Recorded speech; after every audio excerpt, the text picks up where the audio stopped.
예수님은 이 세상, 우리가 살고 있는 이 하늘과 땅으로 다시 오십니다.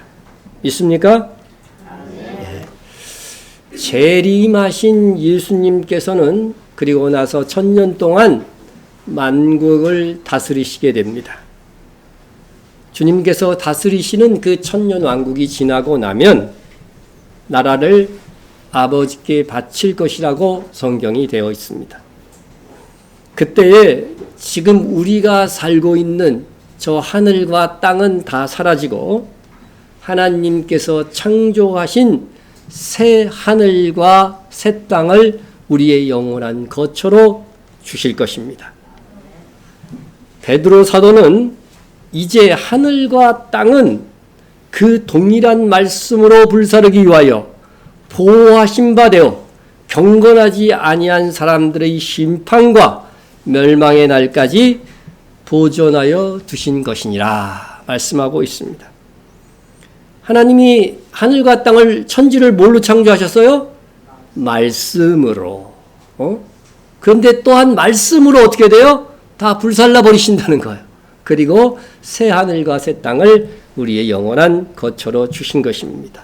바로 지금 하늘과 땅은 그렇게 불살라지기 전까지만 하나님께서 보호해 주시는 거예요. 언제까지? 경건하지 아니한 사람들의 심판, 다시 말해서 불신자의 심판 때까지 있는 것이죠. 자, 그래서 베드로 사도는 처음 하늘과 땅이 사라진 후에 우리에게 새 하늘과 새 땅을 주실 것을 분명히 약속했다 예언합니다. 하나님의 날이 임하기를 바라보고 간절히 사모하라. 우리 새 하늘과 새 땅을 사모해야 돼요. 그날에 하늘이 불에 타서 풀어지고 물질이 뜨거운 불에 녹아지려니와. 불타고 얼마나 큰 불이면은요, 이 우주 만상이 그냥 다 녹아버리는 거예요. 녹아지고 우리는 그의 약속대로 의가 있는 곳인 새 하늘과 새 땅을 바라보는도다. 베드로 사도가 신자의 최종 거처인 목적지인 새 하늘과 새 땅을 제시하였는데 사도 요한은 이것을 미리 보았습니다. 그렇게 새 하늘과 새 땅을 환상 중이지만 시각적으로 본 사람은 유일하게 사도 요한 한 사람뿐이라는 거죠. 그런데 사도 요한은요, 새 하늘과 새 땅의 이 경이로움에 대하여서 기록하지 않았어. 저 같았으면은 그 새롭게 하나님이 창조하신 새 하늘과 새 땅을 유일하게 모았으면 좀 설명 좀 써놨을 텐데 그런 거 다 써놓으면 성경이 부피가 너무 많아지는 모양이에요. 그런데 단지 새 하늘과 새 땅 아래에서 새 예루살렘이 하늘에서 내려왔음은 기억하고 새 예루살렘에 대해서는 자세히 설명을 합니다. 이것은 새 예루살렘이 새 하늘과 새 땅에서 가장 중심지요 핵심이기 때문에 그런 것입니다. 새 하늘과 새 땅은 우리가 영원히 살아가야 될 하나님의 나라입니다. 그리스도인들이 천국관을 잘못 이해하고 있는데 우리가 죽으면 저 하나님 셋째 하늘에 있는 거기 가서 사는 줄 안다니까. 성경에 안 그렇게 지금 되어 있잖아요. 그렇죠? 새 하늘과 새 땅에서 우리가 영원히 사는 거예요. 자, 그런데 새 하늘과 새 땅은 우리가 영원히 거하여야 할 하나님의 나라입니다. 성경에서 그렇게 말씀하고 있는 하나님의 나라, 천국이라고 하는 것입니다. 하나님의 나라의 주인은 누굽니까? 주인이 누구예요? 아니, 그것도 몰라요? 하나님의 나라의 주인이 누구예요? 우리야? 하나님의 나라인데 하나님이 주인이지. 우리나라는 뭐예요? 민주, 공화국이잖아요. 나라의 주인이 누구예요? 헌법 제1조에, 그죠? 1조 1항에 나와 있는 거잖아요. 대한민국은 민주공화국이다. 주권이 누구에게 있다고요? 국민에게 있다고 분명히. 그게 민주공화국이라고 하는 뜻이에요. 북한은 독재공화국이요? 그 사람들도 인민민주주의 공화국이야, 말은. 인민이 주인인 나라야. 그대로 안 해서 그런 거지, 문제는. 여러분, 하나님의 나라는 민주공화국이 아니에요. 그래서 성경에 나온 천국, 이거는 다 원어 기준으로 보면 다 왕국이에요. 왕이 주인인 나라예요. 지금도 사우디 같은 나라는 어떠냐요? 왕권 국가잖아요. 그러면 왕이 그 주인이야, 나라에. 국민을 위해서 정치하는 게 아니야. 예? 왕을 위해서 정치하는 게 왕권이에요. 왕권. 예? 여러분, 하나님이 우리를 창조하실 때에 하나님의 영광을 위해서 창조하지, 하나님이 누구 섬기려고 창조를 합니까? 상식적으로 우리가 생각해 보세요. 주권이 하나님께 있다는 거야. 그래서 우리가 피조물로서 이 기준을 분명히 정확하게 하는 것이 굉장히 중요해요. 그래서 우리가 피조물로서 하나님의 영광을 위해서 살 때에 하나님께서 복을 주시고 사랑해 주신다는 것이지, 핵심 중심은 하나님이라는 거죠. 이 사고의 전환이 되지 않으면 안 되는 거예요. 예? 자, 그런데 새 하늘과 새 땅이 되면 이제 모든 주권이 하나님께 있고 통치권, 임명권이 다 하나님께 있습니다. 그렇기 때문에 하나님이 계신 곳이 어디예요? 만국의 수도고, 그죠? 핵심이고 영광의 장소입니다. 그런데 새 하늘과 새 땅에서 하나님이 계신 곳이 어디인가 하면 바로 새 예루살렘이에요. 하나님은 어디나 다 계실 수 있어요. 그러나 상징적으로 있는 것이 새 예루살렘이라고 하는 것입니다. 네? 또 내가 보매 거룩한 성 새 예루살렘이 하나님께로부터 하늘에서 내려오니 그 준비한 것이 신부가 남편을 위하여 단장한 것 같더라. 하늘에서 내려온 새 예루살렘이 뭐 같다고요? 신부가 그냥 신부라고 하지 않고 신부가 남편을 위하여 단장한 모습이 새 예루살렘에 나타나 있다는 거예요. 네? 자, 이것은 하나님께서 새 예루살렘 안에 계시다는 것은 바로 신부 안에 계시다는 의미예요. 신부가 하나 되어 있다고 하는 그런 의미의 표현인 것입니다. 예? 하나님께서는 천년왕국에서 만국을 다스리시던 예수님께서 나라를 아버지께 바칠 때에 새 하늘과 새 땅으로 이미 자정에 있으신데, 그것은 계시록 20장 21절이라든가 고린도전서 15장 24절 28절 읽어보면요, 그 설명이 나옵니다. 이때에 신자들의 마지막 부활과 불신자의 부활이 일어납니다. 예? 신자의 심판은 하나님께서 하시지 않아요. 그렇죠? 신자의 심판은 하나님이 하지 않습니다. 성경 어디 나와 있어요? 그를 믿는 자는 심판을 받지 아니하는 것이요. 믿지 아니하는 자는 하나님의 독생자의 이름을 믿지 아니하므로 벌써 뭐예요? 심판을 받은 것이니라. 믿는 자는요, 심판 안 받아요. 근데 성경에 보면은 심판 받는다는 말이 있어요, 없어요, 또? 그건 누구한테 심판 받는다는 거예요? 예수님께. 그래, 우리가 전달의 암송구정인 그리스도의 심판대 앞에 나타나게 되어 선악간에 각각 그 몸으로 행한 것을 따라 받으려 합니다. 이게 그리스도의 심판이에요. 그리스도의 심판은 무슨 심판이에요? 행위의 심판이에요. 예? 천국 가느냐 지옥 가느냐의 심판이 아닙니다. 그런데 믿지 아니하는 자는 믿지 않고 죽었어. 그럼 이미 벌써 뭐라고요? 심판 받은 거예요. 이게 무슨 심판을 받았어요? 어디에 가는 심판? 최종적으로 불못에 떨어지는 심판을 받은 거예요. 그런데 왜 요한계시록에 보면 또 흰보자의 심판이 있어요? 그 사람들도 신자들하고 똑같아.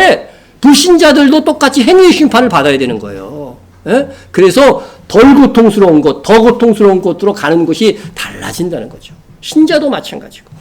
자, 그래서 한번 이렇게 그림으로 보면은 지금 현재 우리 인간의 역사가 그죠? 진행되고 있습니다.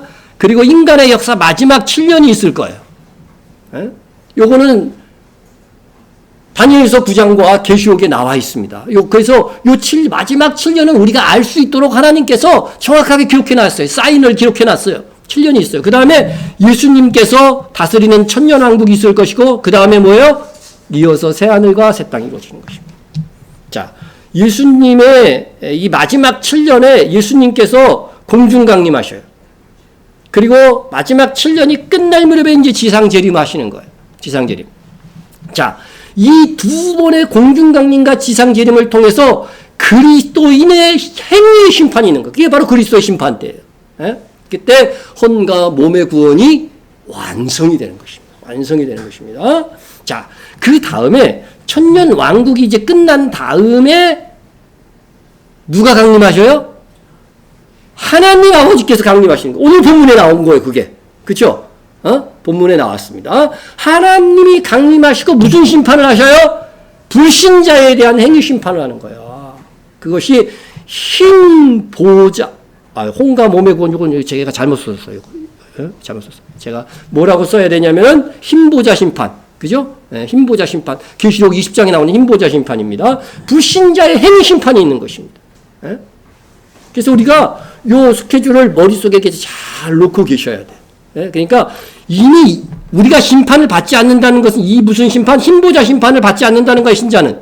불신자가 이미 심판을 받았다는 것은 그리스도인들이 받는 행위 심판. 이거 천국이 보장된 상태에서 행위 심판을 뭐예요? 못 받고 어디에요?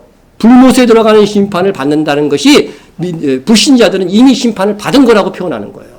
그들은 이미 심판을 받는데 다만 행위를 통해서 더 고통스러운 것, 덜 고통스러운 곳을 가는 것이 결정될 뿐이라고 하는 것입니다.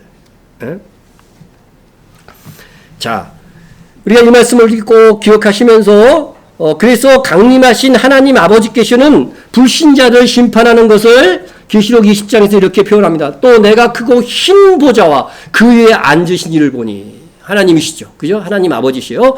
죽은 자들이니까 불신자들이죠. 불신자들이 자기 행위를 따라 책들에 기록된 대로 심판을 받으니. 각 사람이 자기 행위대로 심판을 받고 사망과 음부도 불못에 던져지니.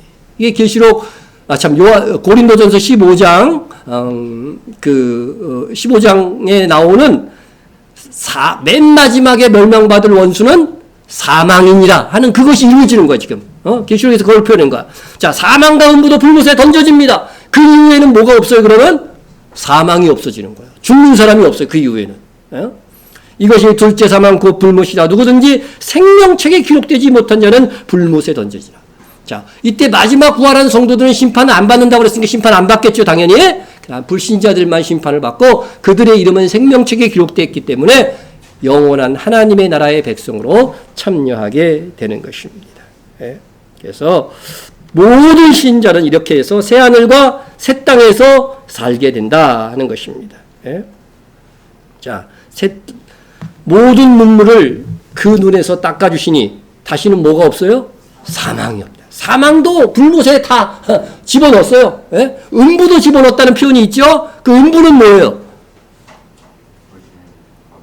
당장에 죽은 성도들이 지금 어디에 가 있어요? 불못에 들어가기 전에 음부에 들어가 있는 거죠. 그 음부에서 어떻게 돼요?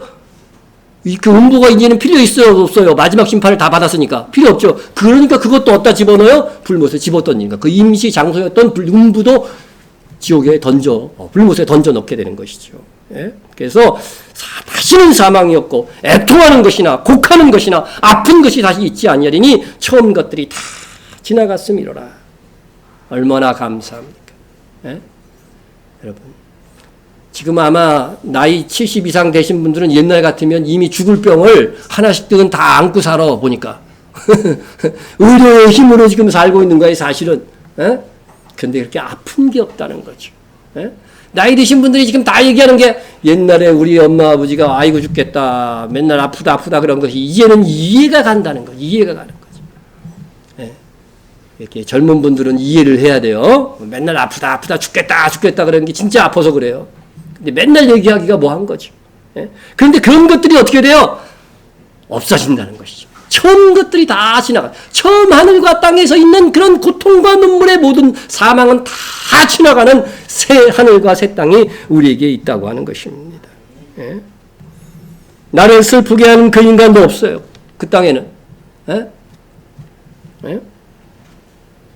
남편이 나를 좁속였어. 그럼 그거 천국에 있을까요, 없을까요?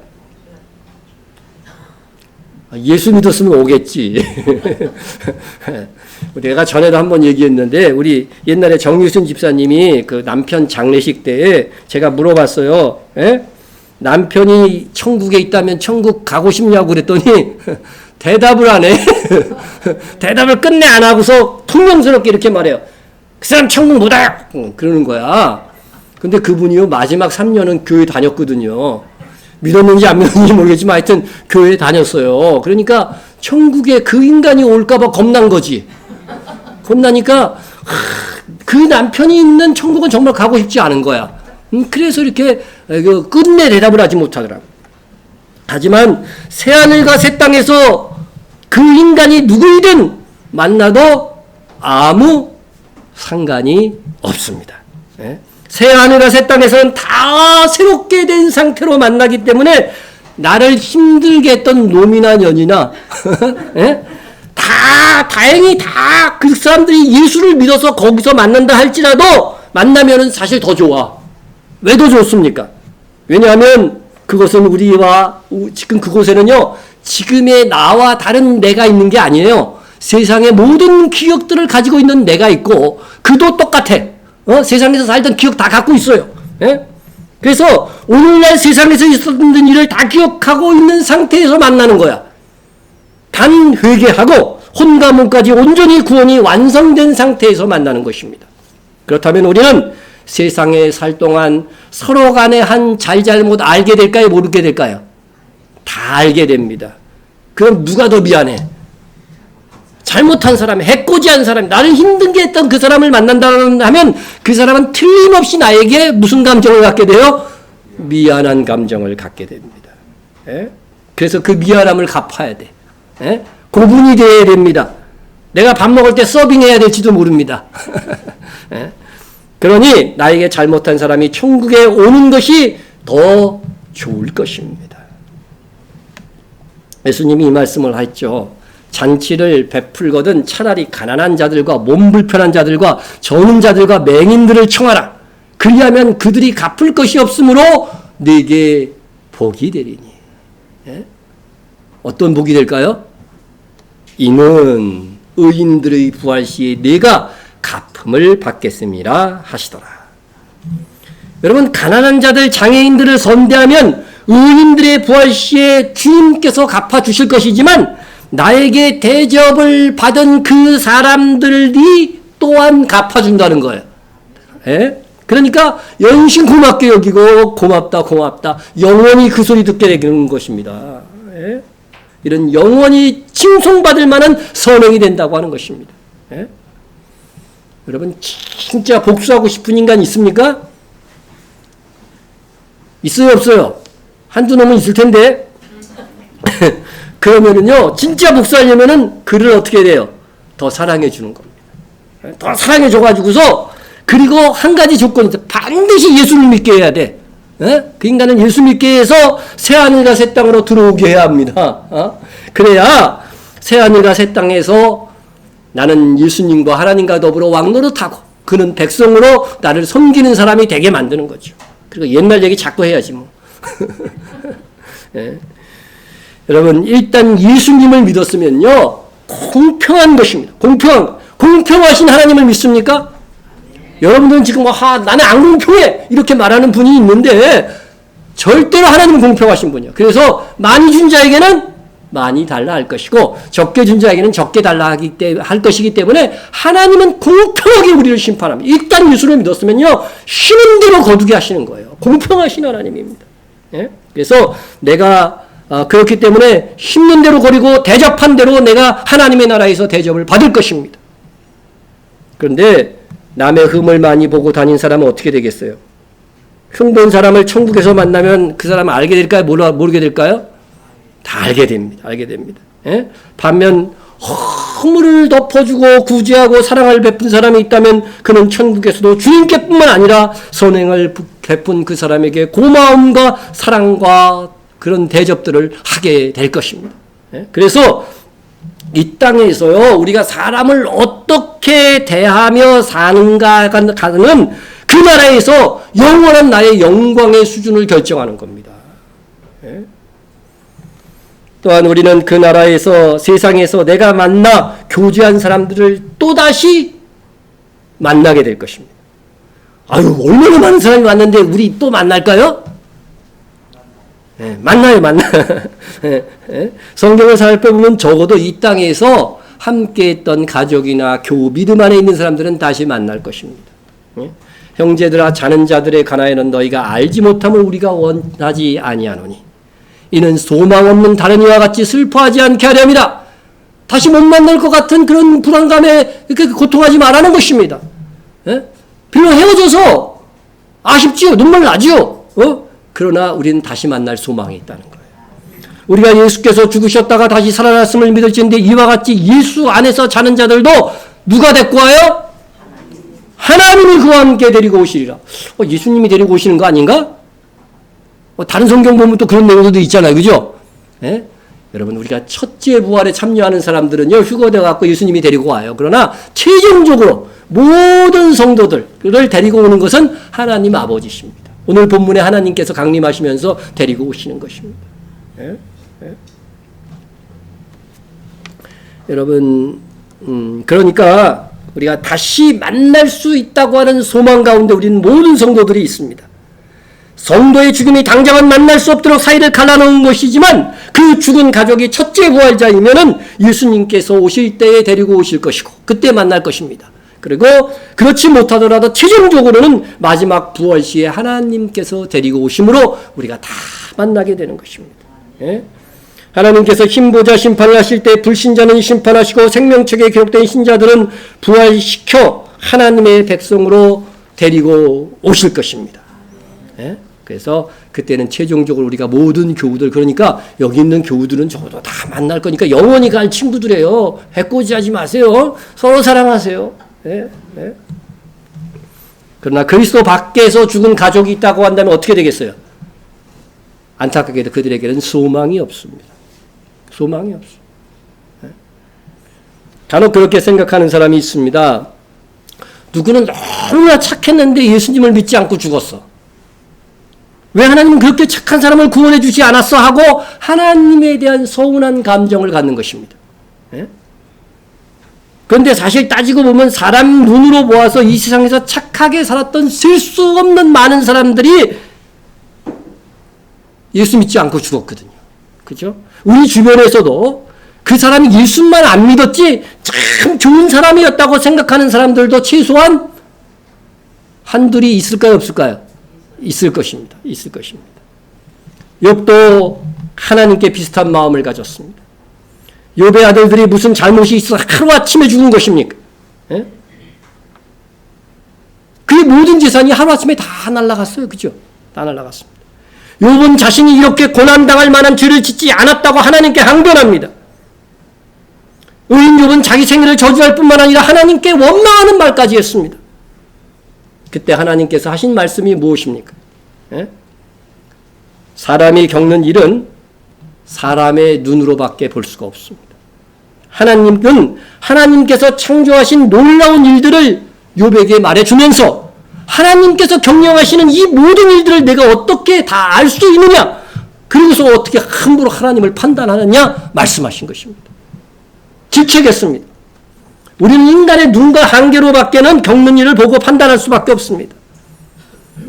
그러나 오고 가는 모든 세계의 사람들을 알고 세계를 경영하시는 하나님은 다 뜻이 있고 이유가 있어서 이 세상의 모든 사건들을 일으키고 계신 것입니다.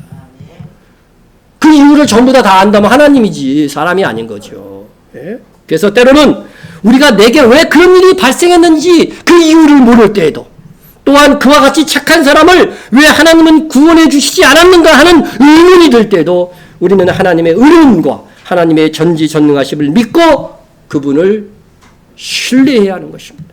예? 우리는 그 일이 왜 일어났는지 다 알 수가 없습니다. 예? 내가 당한 교통사고, 예? 예? 우리 노건사님도 암수술을 예전에 2번이나 하셨다고 그러는데, 예? 왜 그런 일이 나에게 있었는가? 예수 잘 믿는 나에게. 이렇게 생각하면 끝이 없는 거죠. 끝이 없어. 예? 길 가다가 재수없이 넘어졌어. 하나님 왜 내가 이런 일을 당해야 됩니까? 예? 얼마나 많은 일들이 있습니까? 예? 그것은 다 그것을 하나님 탓을 한다고 한다면 제한된 인간이 감히 모든 것을 아시고 경영하시는 하나님을 판단하는 것이 됩니다. 우리는 단지 일어난 일에 대해서 하나님 앞에 선히 반응해야 되는 피조물임을 기억해야 됩니다. 예?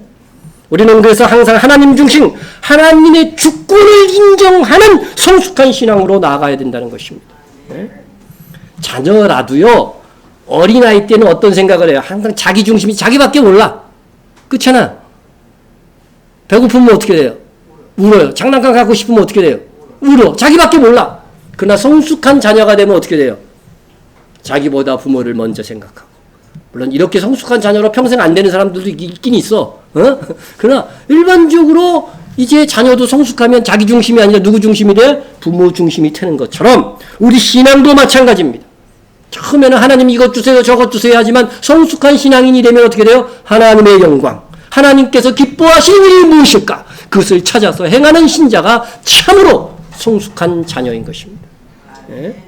그러한 자들에게 하나님은 더 많은 더 풍성한 하나님의 나라의 기업을 상속할 것이라고 약속하고 있는 것입니다. 네? 우리가 사람을 하나님 중심으로 생각하면은요, 하나님을 불의한 하나님으로 매도하는 일이 발생하게 됩니다. 하나님을 보고 불의한 하나님. 예? 물론 그렇게 말할 정도라면 믿음이 자신 있는 거예요. 하나님을 한 달란트 받은 종이 그렇게 생각한 거죠. 그죠? 예? 예? 그렇게 항변한다면 그것은 하나님의 나라가 아니고 내 나라야. 내가 심판하고 내가 다 판단하는 나라야. 예? 사람의 나라가 되는 것입니다. 하나님의 나라의 의미는 하나님께 뭐가 있다? 주권이 있다고 하는 것입니다. 예? 사람 국민에게 주권이 있는 나라를 민주공화국이라고 한다면 성경에서 나오는 나라는 원어로 보면 다 왕국을 의미하는 것이라고 했습니다. 주권이 하나님께 있다는 것입니다. 예? 어린 양이신 예수 그리스도와 하나님께서 왕이신 나라가 새 하늘과 새 땅인 것입니다. 나의 나라가 아닙니다. 어떤 사람이 왕이 되어 다스리는 나라가 아닙니다. 하나님의 나라입니다. 이에 대하여서 하나님은 자신을 토기장이로 비유를 하셨습니다. 네? 기록된 바 내가 야곱은 사랑하고 에서는 미워하였다 하심과 같으니라. 그런즉 우리가 무슨 말하리요? 하나님께 불의가 있느냐? 그럴 수 없느니라. 아니 야곱과 에서가 태어나기 전에 하나님은 야곱을 사랑하시겠다고 결정해놨어. 에서는 미워하겠다고 결정을 해놨어. 이건 물론 사람의 차원에서는 알 수가 없는 거예요. 그렇죠? 하나님이 사랑하는 자는 이 땅에 태어나서 어떻게 돼요? 예수를 믿고, 그죠? 하나님을 잘 섬기는 사람이 되는 거죠. 이것은 하나님의 차원인데, 이 영적인 눈으로 봤을 때 야곱은 사랑하고 에서는 미워하였다고 했는데, 하나님 왜 야곱은 사랑하는데 에서는 미워했어요? 이렇게 따지고 물을 수가 있다는 거죠. 예? 하나님이 야곱을 사랑하고 에서는 미워했다 할지라도 이게 하나님의 불이냐라는 것이죠. 그럴 수 없느니라. 왜 그럴 수가 없는 것입니까? 모든 주권이 하나님께 있기 때문인 것입니다. 예? 내가 인형을 만들었습니다. 예? 내가 인형을 받았어요. 하나는 못난 인형, 하나는 공주 인형. 응? 근데 나는 못난 인형이 더 마음에 들어. 저도 어떻게 보니까 나랑 비슷하기도 해서 그래서 하여튼 못난 인형이 더 그렇게 만들었어요. 그랬더니 옆집 아줌마가 와가지고서 공주 인형 만들지 왜 못난 인형을 만들었냐고 막 나한테 따지는 거야. 그러면 제가 어떻게 했어요? 내 마음이야. 그죠? 인형 만드는 것도 내가 마음대로 못해? 예? 이건 내 주권에 관한 속한 건데 왜 아줌마가 따지고 들어? 이렇게 말한다고 하는 것입니다. 예? 여러분 하나님은 창조주이십니다. 예? 이 세상을 창조하신 이유도 하나님께서 사람들로부터 영광을 받으시기 위해서 이런 사람 저런 사람 창조하신 거예요. 당신의 영광을 위하여 어떤 사람은 선택하여 사랑할 자로 어떤 사람은 버릴 사람도 창조했다고 한들 그것이 하나님께 주권에 속한 것인데 그것을 어찌 불의하다고 하느냐. 그러면 네가 심판자라는 거야. 네가 하나님이 되는 거야 하면서 성경이 질책하는 것입니다. 그런데 여러분 하나님께서 나를 선택하여 예수님을 믿음으로 하나님의 자녀가 되게 해주셨어요. 그러면 은혜를 입은 거잖아요. 그죠? 우리 다 같이 은혜를 입었어요. 그런데 왜 나만 선택하고 저 사람 안 선택해놨어요? 그걸 갖고 막 따져 묻는 거야. 못됐어요? 안 못됐어요? 이게 어떤 거냐면은 부모가 나를 특별히 사랑해줘요. 자녀니까 자녀 삼고 특별히 사랑해줘. 그런데 이 자식놈이 하는 말이 왜 옆집에는 사랑 안 해주는 거야? 옆집에는 왜 안 돌봐줘? 이렇게 막 따져 묻는 거야. 이거 불의한 거, 자기가 불의한 짓을 하면서 하나님을 불의하다고 말하는 거지, 이렇게. 예? 이런 것이라는 것입니다. 예. 여러분, 우리는 다만 피조물입니다. 우리가 은혜 받은 자로 여기에 있는 거예요. 그러면은 우리는 하나님을 찬양하고 하나님께 감사할 뿐이지. 예? 왜 저 사람 선택 안 했냐고 따진다고 한다면 자기가 하나님 되려는 거예요. 이거는 신앙의 아주 초보자일 때 가질 수 있는 생각이긴 해요. 제가 청소년 때도 이런 질문들을 했어요. 청소년 때 보면 친구들이 그런 질문들을 했어. 그러나 성숙한 신앙이 되면은 주권이 하나님께 있는 것이구나. 그것을 깨닫게 되면 이런 문제는 자연스럽게 해결되는 것입니다. 욥이 깨달았듯이 우리는 전지전능한 하나님이 아닙니다. 내 인간의 지식과 보는 것과 아는 것만으로 판단할 수밖에 없는 인간입니다. 그러나 하나님은 천지를 창조하신 하나님이십니다. 그 놀라우신 지혜와 능력을 세상에 태어날 사람들을 정하시고 또 세우시고 역사를 이끌어가고 계신 것입니다. 그러므로 인간은 자기가 주어진 환경 속에서 때로는 이해할 수 없던 상황, 일들이 일어난다고 할지라도 하나님의 선하심을 믿고 반응해야 하는 것입니다. 특히 우리가 여기 있다는 것은 하나님의 긍휼하심을 입은 것입니다. 이에 대하여 우리는 다만 감사하고 나를 택하신 하나님을 찬양해야 됩니다. 모세에게 이르시되 내가 긍휼히 여길 자를 긍휼히 여기고 불쌍히 여길 자를 불쌍히 여기리라 하셨느니 우리는 긍휼히 여김을 받았으니까 뭐가 된 거예요? 예수를 믿게 된 것이고 하나님의 자녀가 된 것입니다. 그런즉 원하는 자로 말미암음도 아니요 다른 박질하는 자로 말미암음도 아니요 오직 긍휼히 여기시는 하나님으로 말미암습니다. 여러분 오병이어의 기적이 일어나고 나서요 예수님께서 이거 너 하나님께서 너희들을 이끌지 않으면 다 여기에 나올 수 없어. 그 말을 하자 사람들이 어떻게 됐어요? 다 흩어졌어요.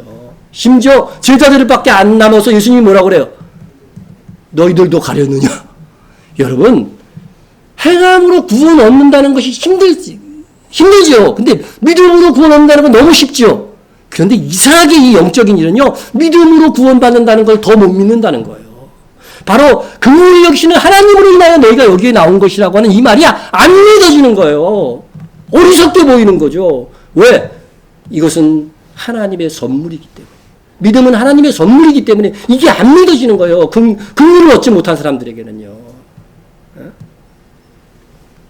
우리는 다만 하나님께서 나를 선택하셨음을 안다면 나를 긍휼히 여기시는 하나님께 찬양과 영광을 돌릴 뿐입니다.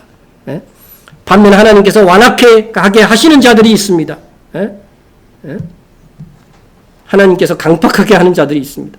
혹 내가 말하기를 그러면 하나님이 어찌하여 허물하시느냐 누가 그 뜻대로 대적하느냐 하리니 이 사람아 내가 누구기에 감히 하나님께 반문하느냐 지음을 받은 물건이 지은 자에게 어찌 나를 이같이 만들었느냐 말하겠느냐. 여러분 하나님 앞에 이렇게 말할 수 있는 사람은 아무도 없다고 하는 것입니다. 그 사람을 완악하게 만들었던 선하게 만들었던 하나님이 택한 자이든 안 택한 자이든 이것은 누구의 주권? 하나님의 주권에 속한 문제고 이 주권에 도전하는 것은요 가장 큰 벌을 받을 자가 되는 것입니다. 우리가 신앙의 초보일 때는 하나님의 주권을 알지 못하는 하나님의 영광을 위해 내가 존재하는 생각을 갖지 못하고 인간을 위해 하나님이 존재해야 한다는 사고를 가지기가 쉽습니다. 특별히 뒤돌아보면 과거에 특별히 이제 자기 자아가 형성된 청소년이나 대학 때 이런 생각들을 많이 가집니다. 왜 하나님은 모두를 선택하지 않고 일부만 선택하시는가? 그렇게 하면서 하나님께 반문하시는 것입니다. 그래야 감히 하나님을 불공평하다고 생각하는 것입니다. 그것은 하나님이 누구신지 하나님께서 모든 주권을 가지신 분이라는 것을 모를 때에 빠질 수 있는 함정입니다. 하나님이 창조주신데 지음을 받은 사람이 왜 그렇게 지었느냐고 항의를 한다면 이게 뭐예요? 주객전도라는 거예요. 주객전도. 자기가 하나님이 되고 하나님을 심판하는 불경죄에 이른다고 하는 것입니다. 그래야 바울은 토기장이 하나님에 대하여 이렇게 말합니다. 토기장이가 진흙 한 덩이로 하나는 귀 쓸 그릇을 하나는 천이 쓸 것을 말을 만들 권한이 없느냐. 다만 우리는 귀 쓸 것으로 그죠? 귀 쓰는 그릇, 아름다운 하나님의 자녀의 그릇으로 창조했다는 것을 안다면 우리는 다만 뭐 하는 것이다? 하나님을 찬양하고 하나님을 기뻐하는 것입니다. 그러면 하나님이 택하지 않은 그릇들은 지금 어떻게 돼요? 하나님이 계신지 자체적으로 그런 것들 평가도 못해요. 그냥. 여기 있는 우리 모두가 새하늘과 새 땅에서는 한 사람도 빠짐없이 다 만날 수 있기를 원합니다. 그때 제가 출석식을 부르려고 그래요. 빠진 사람이 하나도 없길 바랍니다. 한 사람이라도 빠지면 하나님 앞에 제가 좀 추궁을 받을 것 같은 느낌이 듭니다. 예? 여러분, 어떤 사람, 믿음을 선물로 받지 않는 사람에게는 단순히 하나님께서 나를 선택하셨다고 하는 이 사실을 믿는 것이 가장 어려운 거예요. 실제로 어려운 것입니다. 예? 성경은 이 세상에서 가까이 산 가족이나 교우들은 천년 왕국과 영원한 하나님의 나라에서 만날 것을 말씀하고 있는데 우리 중에 한 사람이라도 빠지면 너무나 아쉬울 것 같습니다.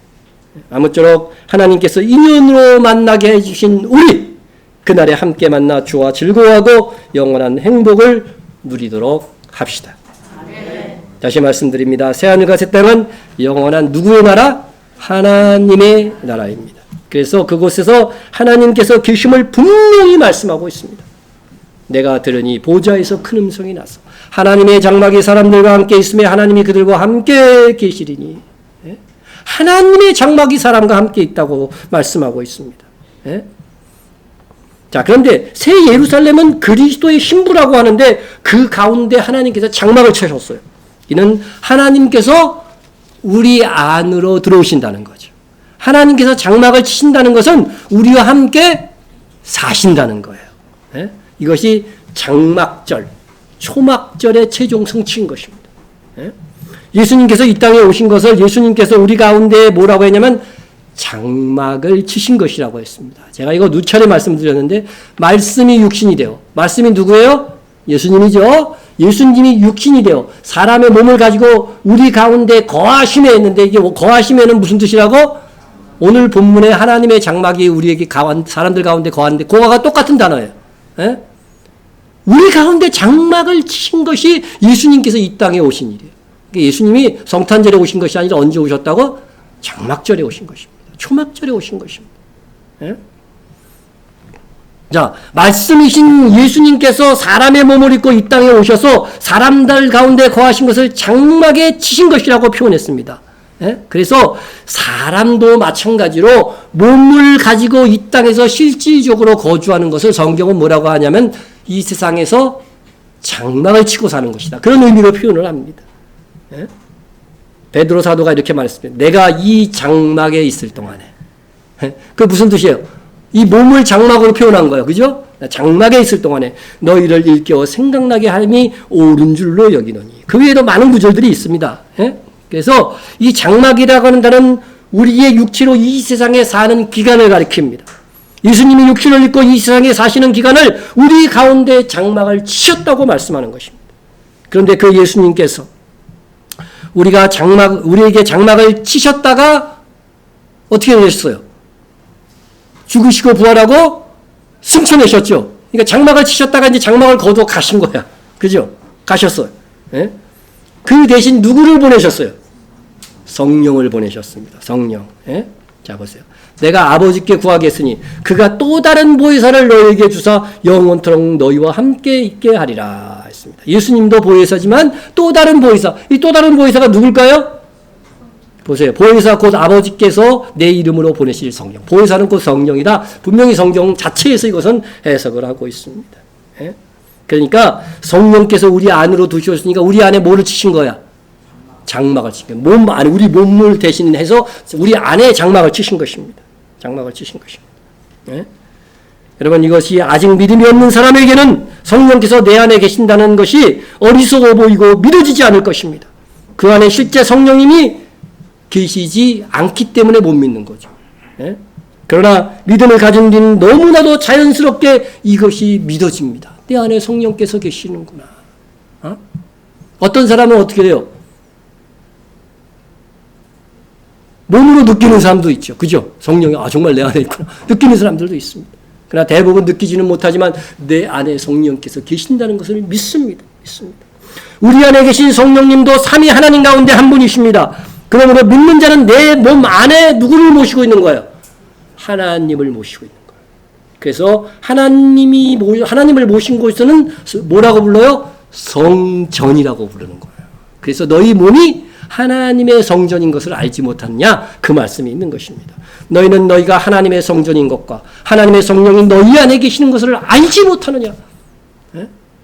믿음 있는 사람들은 이거 다 받아들입니다. 예? 성령님은 지금 성령님께서 우리 몸 안에 계시며 우리 가운데 장막을 치고 계신 것입니다. 이제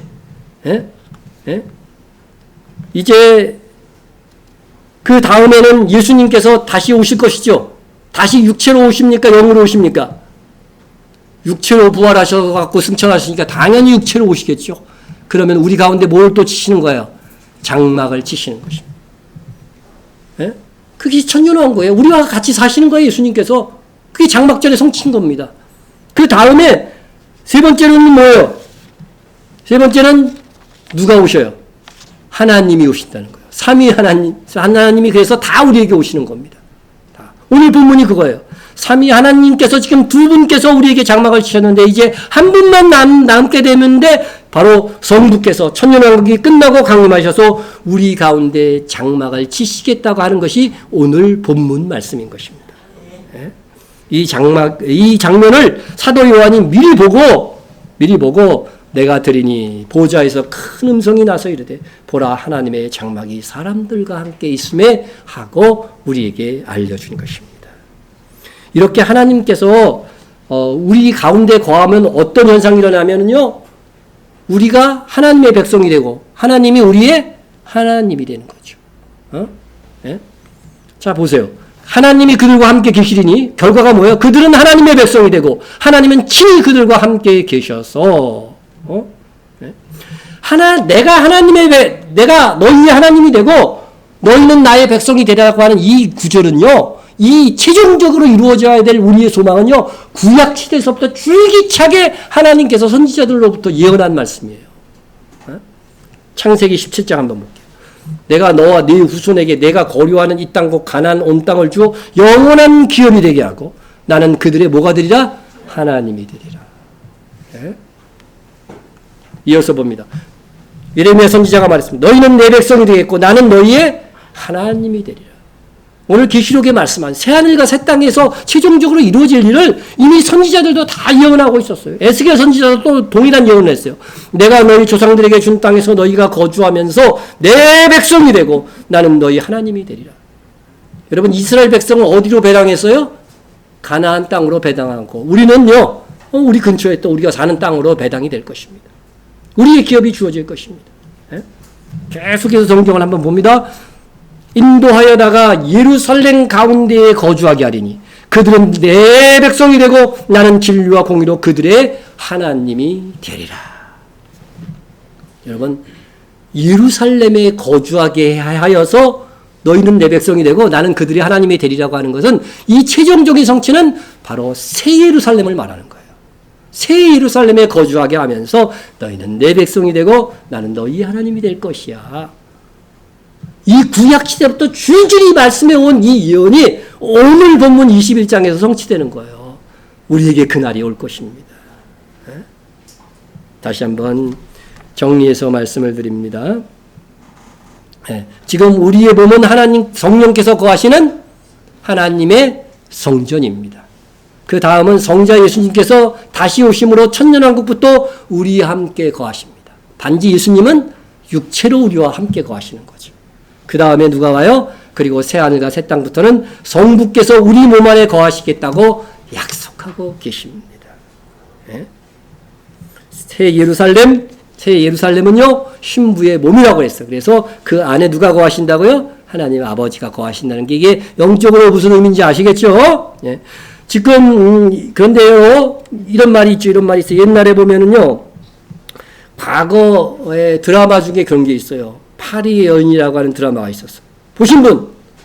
제법 있어요. 그죠? 이제 젊은 사람들은 못 봤어. 근데 그 안에 가장 유명한 대사 기억나는 거 뭐 있어요? 저봐, 벌써 많아. 얼마나 드라마를 열심히 봤으면 성경은 못 외우면서 저걸 외우고 있을까? 저 대사를.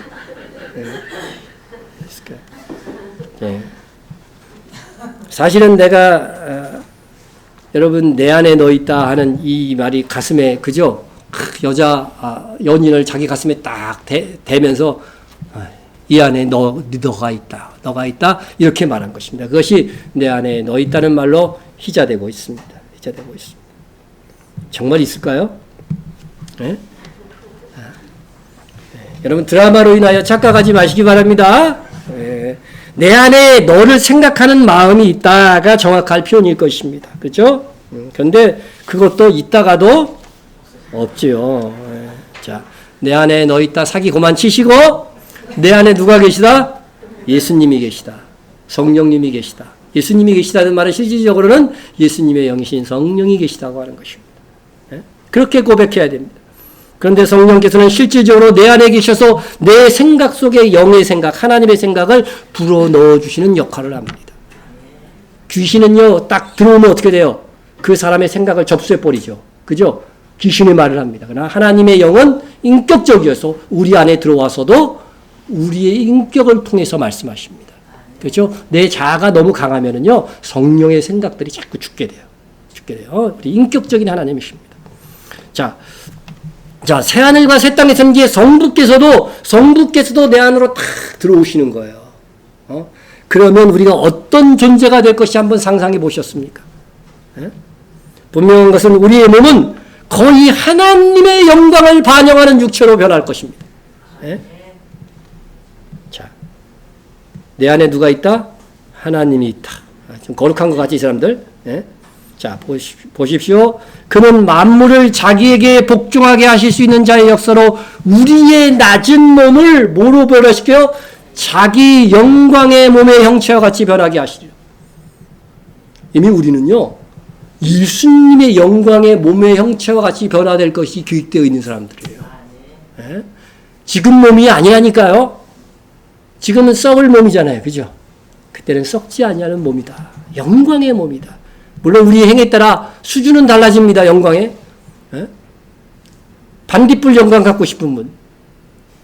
네? 아, 반딧불 예쁜데 난 해같이 빛나야 될 거 아니야. 그렇죠? 해같이 우리는. 네? 자, 몸만 변화될까요? 우리의 성품도 그때는 변화돼요. 성품도 변화돼요. 성령께서 오셔서 그래도 성령 안에 있는 사람은 그만큼 성령의 감화 감동을 받습니다. 그런데 정말로 하나님 아버지의 아버지가 직접 우리 안에 들어오신다면 어떻게 될까? 그것도 성경 구절에 있습니다. 이로써 그 보배롭고 지극 큰 약속을 우리에게 주사 이 약속으로 말미암아 너희가 정욕 때문에 세상에서 썩어질 것을 피하여 신성한 성품에 참여하는 자가 되게 하려 하였느니라. 여러분, 우리의 성품, 우리의 마음도요, 신성한 성품. 이게 그냥 그대로 원어대로 번역했으면 이게 데우스는 하나님이에요. 하나님이 우리 안에 오시니까 우리가 어떤 성품을 갖게 돼요? 하나님의 성품을 갖게 되니까 그런 사람들로 가득 찬 세상이 얼마나 아름답겠어요. 예? 서로 그때는 흉보고 미워하고 그런 게 없는 거죠. 하나님은 사랑이시라고 그랬으니까 얼마나 그 사랑을 우리가 지금 이 세상에서 모든 불행들은 사람과의 관계수 때문에 생기잖아. 그런데 그때는 거의 자연스럽게 다 어떻게 돼요? 하나님의 뜻을 알게 됩니다. 하나님의 사랑을 실천하게 됩니다. 그런 사람들이 모여서 사는 세상이 얼마나 아름답겠어요. 예? 자, 빌립보에서 말한 예수 그리스도의 영광의 몸처럼 되고 베드로 후서에서 말하는 하나님의 성품을 나눠 갖게 될 것이라는 이 예언은 새하늘과 새 땅에서 하나님 아버지께서 내 안에 장막을 치심으로 최종적으로 성취될 것입니다. 그때 우리의 몸과 성품은 얼마나 빛나고 아름다울까? 아름다울까? 우리는 그동안 예수님께서 다시 오신다는 것은 잘 알았어요. 그죠? 그런데 하나님이 다시 오실 것이라는 것은 잘 안 들어봤죠. 사실은 제가 계시록 설교 초장에 1장에서부터 이건 제가 설교한 내용입니다. 하나님도 장차 다시 오실 것이다. 예? 자, 계시록 1장 한번 계시록 1장 한번 주 하나님이 이르시되 나는 알파와 오메가. 예수님도 알파와 오메가라고 하셨지만 하나님도 알파와 오메가예요. 당연하죠. 하나님이시니까. 처음부터 계시고 끝까지 계신 분입니다. 이지도 있었고 전에도 있었고 하나님이 뭐라고 그래요? 장차 오자. 그 앞절에서는 바로 예수님이 오신다고 되어 있고 1장 8절에서는 하나님이 다시 장차 올 자라고 분명히 설명하고 있어요. 전능하신 하나님께서 다시 장차 올 자. 다시 오실 분은 예수님이지만 장차 오실 분. 네? 신의 산에서 하나님의 아버지의 강림하심이 있었죠. 그와 같이 다시 오실 것이. 다시 오시는 게 아니라 장차 오실 것이. 저도 입에 댔어요. 다시 오신다는 게. 예수님은 다시 오시지만 하나님은 장차 올 하나님이십니다. 우리 가운데로. 예? 여러분, 주 하나님께서 말씀하셨습니다. 보라, 내가 속히 오리니 내가 줄 쌍이 내게 있어 각 사람에게 그가 행한 대로 갚아주리라. 예? 여러분, 주님이 행한 대로 갚으신다고 하는 것은 우리 각 사람의 뭐에 나타나는 거예요? 몸에 나타나는 것입니다. 최종적으로 우리가 살아가야 할 몸과 혼에 나타나는 것입니다. 예? 그래서 그 말씀이 예수님께서 이 상 주신다는 말씀은요, 예수님이 살아계실 때도 하신 말씀이에요. 예? 인자가 아버지의 영광으로 그 천사들과 함께 오리니 그때 각 사람이 행한 대로 갚으리라. 똑같은 말씀을 요한에게도 승천하시고도 하셨지만 이 땅에 살아계실 때도 하셨다는 것은요, 이게 얼마나 중요하다고 하는 것입니까? 그런데 여러분, 행한 대로 어떻게 갚느냐? 우리 몸에 나타난다고 그랬죠. 몸의 영광으로 나타난다고 그랬죠. 그래서 해의 영광이 다르고 달의 영광도 다르며 별과 별의 영광도 다른데 별과 별의 영광이 다르도다. 죽은 자의 부활도 그와 같으니. 영은 죽지 않기 때문에 부활이 없습니다. 몸만 죽었다가 부활하는 거예요. 그죠? 그러니까 우리의 몸에 그 영광이 나타날 것입니다. 새하늘과 새 땅에서 만났는데 아주 반딧불같이 이렇게 다니는 사람이 있을 것이고 같이 저 1km 뒤에서도 다 보이는 영광을 가지고 사는 사람이 있을 것입니다. 그러니까 그때 더욱 영광스러운 몸이 되기 위하여서 이 땅, 우리가 사는 이 땅에서 정말 충성되게 또 서로에게 사랑을 베푸면서 사는 여러분이 되시기를 축원합니다. 우리 통성으로 한번 기도하겠습니다. 하나님, 나를 택하여 예수 믿고 하나님의 자녀되게 하셨음을 감사 찬양합니다. 기도해 주시고요. 우리를 하나님의 영광을 반영한 몸으로 변화시켜 주실 줄로 믿습니다. 신앙의 고백을 하고 그날에 더욱 영광된 몸이 되고자 오늘 주 안에서 산 자 되겠습니다 하고 소원하고 기도하시면 되겠습니다. 우리 주보를 보시면서 우리 선교사들을 위해서 기도해 주시고요. 여러분의 가정과 교회를 위해서도 함께 기도해 주시기 바랍니다. 우리 통성으로 기도합니다. 사랑과 은혜가 충만하신 하나님 아버지 감사합니다.